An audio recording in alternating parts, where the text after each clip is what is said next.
মশলা ready হয়নি কিন্তু মাংস রান্না করতে বসে গেছে। এই আলু ভাজা তুলছে আর আগুনও তুলছে, কি করবে, মশলা রেডি হয়নি। এই এখন মাংস মাখা হচ্ছে, দেখো কয়জনে মিলে মাখছে, 4 জনে। সব গুঁড়ো মশলা, বাটা মশলা, কত কিছু দিচ্ছে, লেবু আছে। নুন আসছে বলে গার্ড দিচ্ছে, দেখো ডিমের ট্রে দিয়ে মাংস কষাচ্ছে। সত্যি আগুনটাও উঠে গেছে অনেক উঁচুতে। এই যে কি বলবো ওকে, ঢেঁড়স। আর ওই ঘরে একজন আছে, কোনো কমবেন না, দেখো ভাইগুলোকে দিয়ে রান্না করাচ্ছে।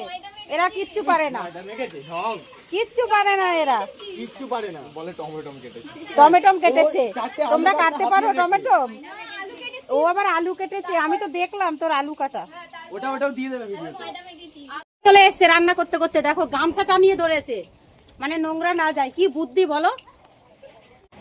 এই দেখো ভিতরে মানে বাইরে বৃষ্টি চলে এসছে বলে এখন এখানে পিঠাই পরোটা ভাজা হচ্ছে। এই পিঞ্চ বেলছে আর আমি এখন ভেজে দিচ্ছি, আর এ খাচ্ছে। কাজের না কেউ, ভেজে তুলে দিলাম। এই এখন পিটানো হচ্ছে পিঠাই পরোটা, পিটিয়ে এটাকে এখন তৈরি করা হবে।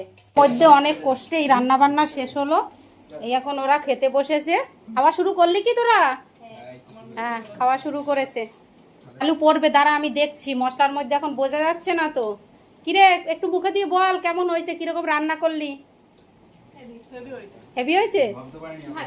ওরে বাবা, একটু জোরে বল, যে ভাবতে পারিনি এতটা ভালো হবে। বল বল। ওই জন্যই ভালো হয়েছে। রাঁধুনি, পাক্কা রাঁধুনি আছে। টাটা দিয়ে দে, টাটা।